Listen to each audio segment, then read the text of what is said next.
Welcome Supreet spoken English academy. Supreet spoken English academy में आपका स्वागत है। Use of use to. आज हम यूज़ टू के बारे में बात कर रहे हैं।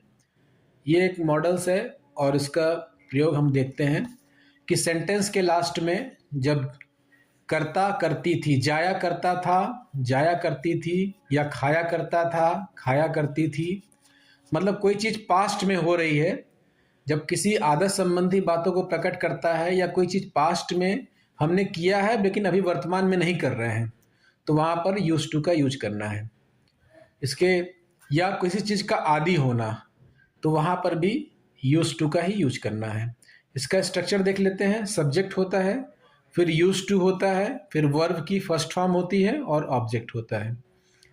और इसका जो नेगेटिव सेंटेंस होता है उसमें यूज टू के बीच में नॉट आ जाता है और बाकी सेंटेंस यही होता है, या कहीं कहीं डिड नॉट यूज भी हो जाता है, डिड नॉट यूज टू। तो इस तरीके से जो है बनता है। एग्जाम्पल द्वारा इसको पूरी तरीके से समझ लेते हैं। मैं इस मंदिर में प्रतिदिन जाता था या जाया करता था। मैं इस मंदिर में प्रतिदिन जाया करता था। इंग्लिश देख लीजिए। मैं इस मंदिर में, मैं का हो गया आई, जाया करता था या जाता था का हो गया यूज्ड टू, और चूंकि वर्ब की फर्स्ट फॉर्म लगना, स्ट्रक्चर को देखते हुए बनाना है, तो वर्ब की फर्स्ट फॉर्म भी लगी हुई है। तो वर्ब की फर्स्ट फॉर्म हो गई विजिट, मतलब कि जाने का, विजिट करने का, और दिस टेम्पल एवरी डे। तो हो गया आई का मैं, यूज टू का जाया करता था, विजिट का जाया, और प्रतिदिन का हो गया इस टेम्पल एवरी डे। तो इस तरीके से सेंटेंस बन गया। नेक्स्ट सेंटेंस देखते हैं कि वह हर मंगलवार को पार्क में बैठकर गाता था, या वह हर मंगलवार को पार्क में बैठकर गाया करता था। तो इसका इंग्लिश कैसे बनना है देख लीजिए कि वह का हो गया ही, और अब आ गया जो हमारा यूज टू। इसमें स्ट्रक्चर देखिए क्या है, पहले सब्जेक्ट है, सब्जेक्ट हो गया वह, फिर यूज टू का यूज किया गया है, तो यूज टू यहाँ पर आ गया, मतलब गाया करता था या गाता था। और उसके बाद वर्ब की फर्स्ट फॉर्म गाता का हो गया सिंग, और फिर उसके बाद जो है ऑब्जेक्ट हो गया every Tuesday sitting in the park. ठीक है, इस तरीके से हमारा सेंटेंस बन गया। नेक्स्ट देख लेते हैं।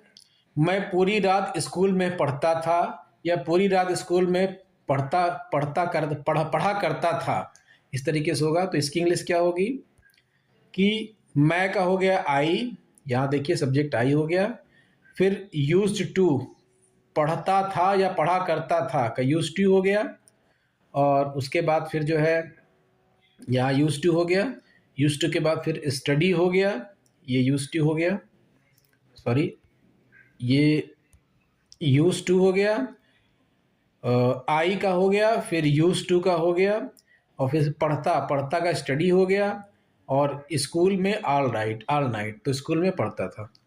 इसके बाद नेक्स्ट एग्जांपल देख लेते हैं। वह आगरा जाया करता था। अब इसका बनाइए आप लोग। वह आगरा जाया करता था, या जाता था, या जाया करता था, जाया करता था। तो इसकी इंग्लिश हो गई, सिंपल है, वह आगरा जाया करता था। स्ट्रक्चर ध्यान में रखिए, स्ट्रक्चर के साथ बनाइए। वह आगरा जाया करता था, तो वह का जो है हो गया ही, और करता था का हो गया यूज्ड, और जाया का हो गया गो, और आगरा का हो गया ये। देखिए इसमें जिस तरह का जो कलर है, मैंने वो कलर सब बनाया है ना, उसी के हिसाब से स्ट्रक्चर आपको रखना है। देखिए सबसे पहले सब्जेक्ट है, तो सब्जेक्ट हो गया ही, फिर उसके बाद यूज टू है, तो यूज टू का यूज कर दिया गया है। उसके बाद फिर वर्ब की फर्स्ट फॉर्म, तो वर्ब की फर्स्ट फॉर्म हो गई गो, और उसके बाद फिर जो है ऑब्जेक्ट हो गया, तो ऑब्जेक्ट हो गया आपका आगरा। तो इस तरीके से पूरा सेंटेंस बन गया, वह आगरा जाया करता था, he used to go Agra. Next example देख लीजिए। वह इतिहास की पढ़ाई किया करता था। ठीक है, अब इसका हो गया कि he used to study history. ठीक है, ही का हो गया वह, किया करता था का हो गया यूज टू, स्टडी का हो गया पढ़ाई, और हिस्ट्री का हो गया इतिहास। तो इस तरीके से कि ही use to study history. Next example देख लीजिए। वह भूगोल की पढ़ाई नहीं किया करता था। अभी तक करता था आ रहा था, अब यहाँ पर नहीं आ गया। ठीक है, अब नहीं को कैसे बनाना है, देख लीजिए इसको कैसे बनता है ये, कि स्ट्रक्चर जो है इसका देख लीजिए कि वह ही हो गया, ये ही हो गया, यूज्ड, यूज्ड का हो गया करता था, और यूज्ड और टू मैंने पहले बताया था यूज्ड टू के बीच में नॉट आता है, तो यूज्ड नॉट टू और स्टडी इन जियोग्राफी। ठीक है, इस तरह से बनता है। और एक तरीका और होता है बनाने का, इसमें ये हो सकता है कि आप या तो यूज्ड और टू के बीच नॉट लगा दें या डिड नॉट यूज टू कर दें, तो ये भी सही हुआ है, ये भी सही है और ये भी सही है, तो इस तरह से इसके नेगेटिव बनते हैं। तो ये था हमारा यूज ऑफ यूज टू। इसमें जो है सेंटेंस बनाइए और इसको जो है प्रैक्टिस कीजिए, इस तरीके से जो है ये बनता है। इसको कई बार वीडियो बार बार रिपीट करके देखिए, समझने की कोशिश कीजिए, और इसमें जो है आप प्रैक्टिस कीजिए, इसको आप अच्छे से सीख जाएंगे। आज के लिए इतना ही। Thank you for watching and please like and subscribe. Good night.